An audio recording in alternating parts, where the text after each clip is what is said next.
A few minutes ago here in Cincinnati, a moment of silent prayer in the dressing room of Aaron Pryor, and that is his young son, Aaron Jr. in the foreground. And we're looking now at the challenger. He is in the ring to meet the champion, Antonio Kid Pambele Cervantes of Colombia, now living in Venezuela, making his 21st title appearance. Quite an incredible record. Gil, one of the controversies that sprang up here regarding this fight came from the manager of Aaron Pryor, Buddy La Rosa, who complained that two of the judges he considered were Latin American. One indeed is from Venezuela. The other is from Puerto Rico, and the referee is from Los Angeles. They felt that this was going to favor the champion. What effect do you think it'll have on the fight? They were appointed by the WBA, we might add. What effect do you think it'll have on the fight and the fighters? Well, I feel that's why fighters have managers. If they leave Pryor alone, let him concentrate on Cervantes, I don't think they're going to have to worry about the officials. I think that Pryor can score a knockout. All right, well, we'll see what happens here and whether indeed it does have any effect if the fight goes the distance. We'll be back here for round one action after these words from your local stations. This is CBS. Tim Ryan and Gil Clancy back here at ringside as the announcer, Jimmy Lennon, is about to make the introductions of the champion and the challenger. We mentioned the referee is Larry Rosadilla from Los Angeles. The judges are Ismael Fernandez from Puerto Rico and Fernando Viso from Venezuela. Broadmatch, ringside position. Ladies and gentlemen, the supervisor of the bouts from Caracas, Venezuela, Fernando Mandri Galindez of the WBA. This featured event, 15 rounds of boxing for the WBA Junior Welterweight title. Remember, two judges and the referee will score the bout. The officials chosen by the WBA for the title bout, from Caracas, Venezuela, we have Fernando Viso. From Santurce and Puerto Rico, Ismael Fernandez. The referee from Los Angeles, Larry Rosadilla. Ladies and gentlemen, introducing the #1 contender vying for title honors this evening, the challenger hailing from Cincinnati, Ohio. Weighing a trim and ready 138.5, black trunks and a white stripe. Undefeated as a pro, 24-0, Aaron the Hawk Pryor.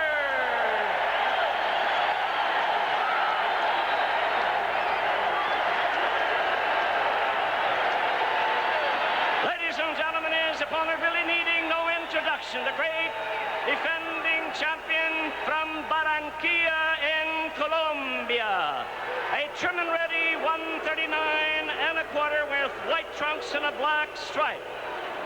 Introduciendo the ageless, long-time boxing champion, Antonio Cervantes. Referee Rosadilla now to give instructions. All right, Jimmy Lennon doing his usual sparkling job as the ring announcer with beautiful Spanish pronunciation.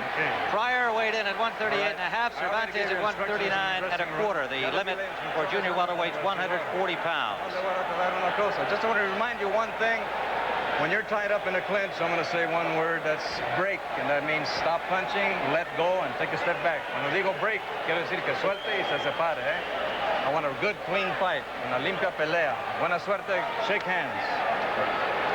All right, Aaron Pryor, ranked #5 by the WBA, #4 by the WBC, moving up from the lightweight ranks. That's where he held those ratings and still does. He is moving up 5 pounds in weight to go after this title. He felt that he was not going to get an opportunity against either Hilmer Kenty or Jim Watt, the lightweight champions in the WBA and WBC, and so decided to take his title opportunity at this weight, 5 pounds higher than his normal weight. Antonio Cervantes, according to Ring Magazine, 85 wins, 9 defeats, 3 draws, 40 knockouts, almost half of his victories by KO. Aaron Pryor, 24-0 with 22 knockouts, including 16 in a row. And we're underway with round 1, and Pryor comes right at him like everybody expected, including the champion. In Cervantes, you will see a very relaxed fighter, no matter what kind of a buzzsaw attack Pryor puts on him. And he's getting that buzzsaw attack right away. They're winging right from the start, Tim. Pryor's style. He's got a lot of guys out of there in one round. Well, in that exchange, he did not land keeps throwing them. There's a good left hook from the champion, Cervantes.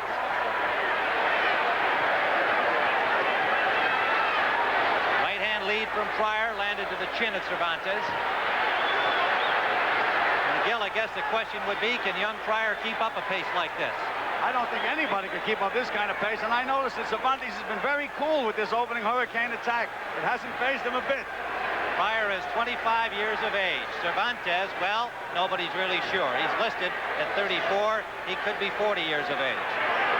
He also says he's had more than 120 fights. Officially, this is his 98th professional bout.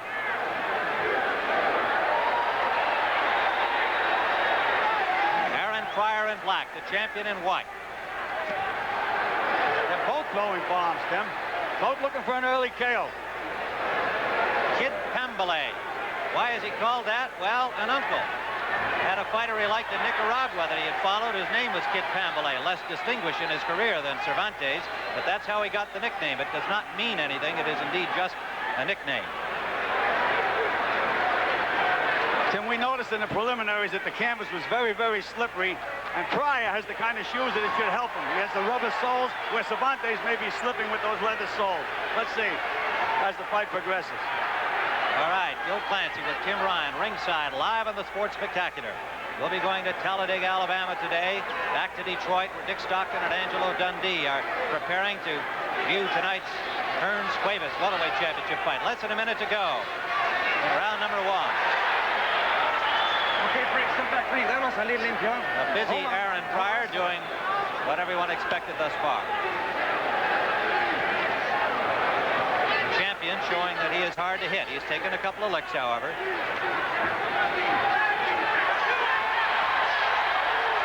Pryor took a right hand counter-punching from the champion. And the referee called it a knockdown. Yes, His glove he hit did. the canvas. And I thought it was, too. Well, He didn't catch him clean, but it was enough to send him down. well, the rule says any part of your body but your feet hits the canvas, it's a knockdown, and his glove did go down. He took the mandatory 8 count, but came out showing that he wasn't hurt at all, and I really don't think he was. Final seconds of round 1.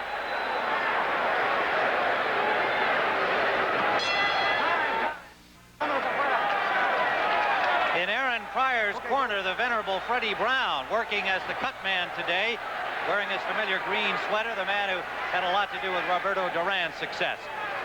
Pryor is trained by Panama Lewis and Frank Sims.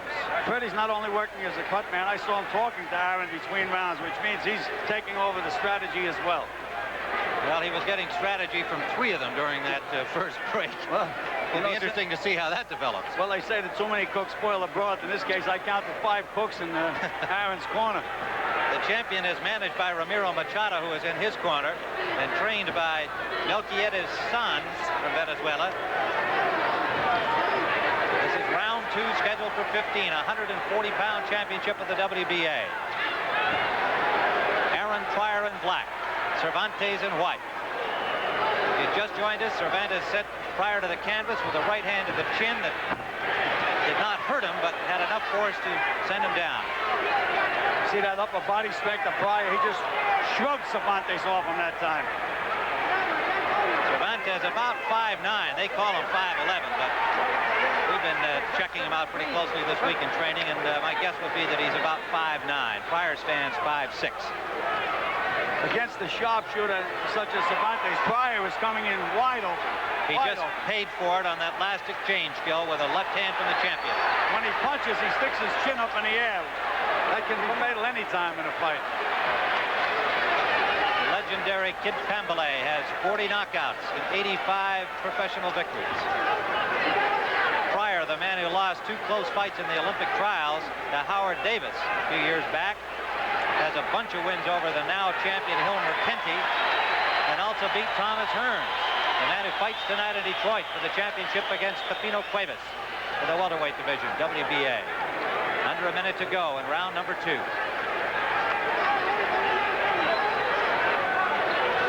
Both of these guys are bombers, Tim. I'm waiting for something big to happen at any time. You might see it there as the champion appeared to be staggered by the combination, but has recovered well. But he was moved by the combination from Aaron Pryor. Okay, break. Let him out clean, huh?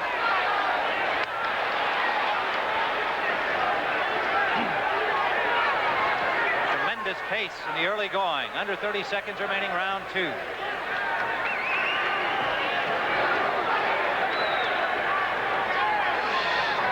Gil, you and I were talking before the fight. Cervantes reminding me so much of Jose Napoles, who had, I think, the great nickname was so appropriate to him, Mantequilla, butter. And smooth as butter. Yes, he is. Final seconds of round number 2.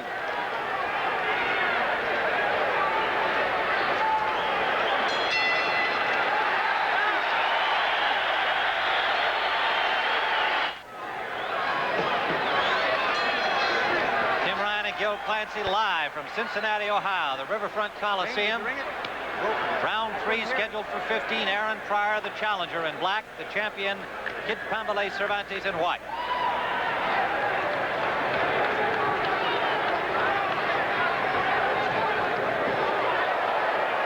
Pryor yet to taste defeat. The champion in his 21st title bout.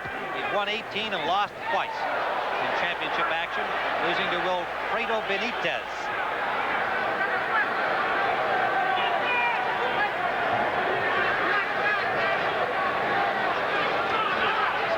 Looks very, very awkward when he's leading. He has to keep his form and look to counterpunch. But when he tries to throw leads, he looks very, very awkward, Tim. Cervantes won the title originally in 1972 from Alfonso Peppermint Frazier. Defended it 10 times before losing to Benitez in 76. Then he won the vacant crown in 1977 from Carlos Jimenez and has defended it 6 times successfully since. Pryor digging to the body with an effective flurry. Cervantes standing there right with him. Digging a left hook to the body. There's that whirlwind Pryor attack. You don't know where they're coming from, and he just ran into a good right hand. Okay, straight right hand. There is some blood above the right eye of Cervantes. Cervantes has a bad cut over his right eye. Okay, let him out. And it's running down, Tim. It could bother him, could affect his vision. It's a bad cut. Good right hand from Cervantes. He knows he's in trouble with that cut. Pryor will not let up. Well, we said Pryor was a good finisher, Tim. They come from all over. Round number 3. The champion back to the ropes, and the blood flowing into his right eye.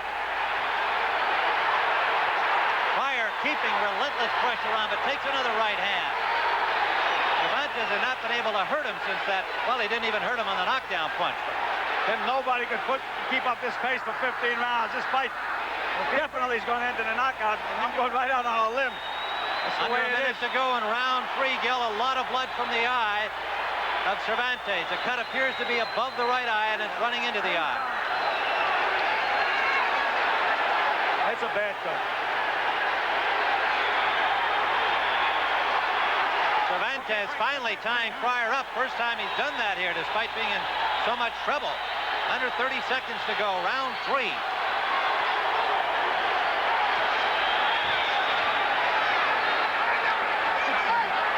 Pryor to the body and up top. Jabbing away at that cut. Final seconds of the 3rd round.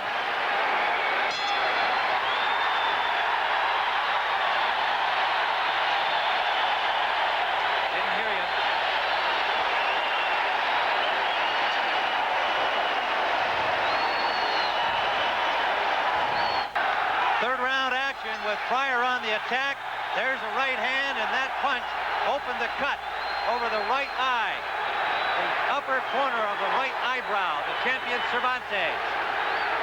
And his handlers, Melquiades Sanz, worked feverishly on him between rounds, but it is bleeding again already.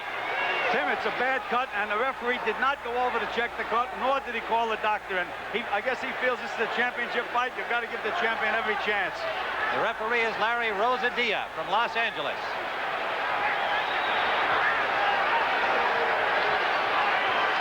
Lots of blood again on the face of the champion Cervantes. Cut is wide open again, Tim. It has to affect his vision. There is young Aaron Pryor Jr. watching his daddy in action, along with Mama.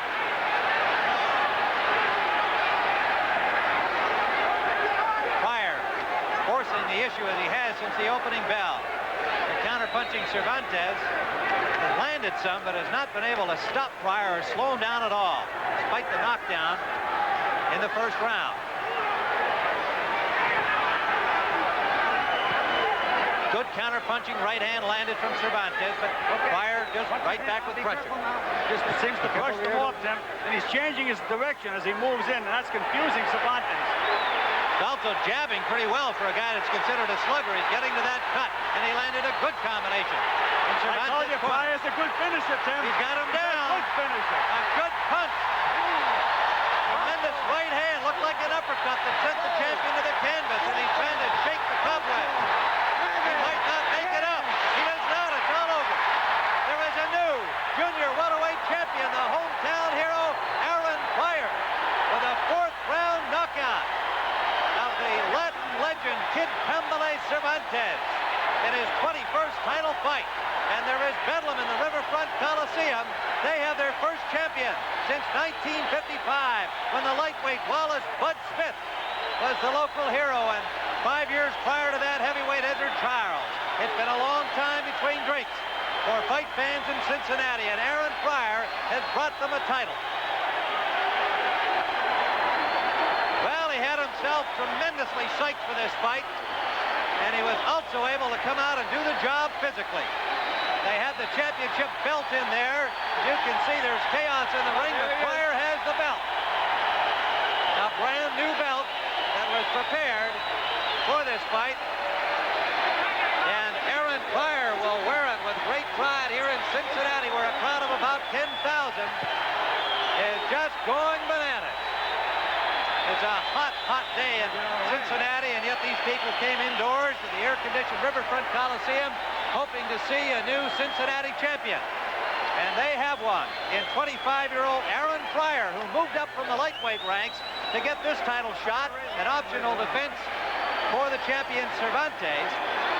And Pryor is on record as saying, even if he won it, he'd like to go back and win the lightweight crown. So, Gil Clancy, your reflections. We'll have some more time to chat, but what's your impression right now? Well, Pryor is the kind of a guy that goes all out for the opening bell, Tim. He doesn't believe in pace. He thinks he's supposed to be in condition to go 15 rounds at that pace. I don't think he'll ever have to. He knocks everybody out.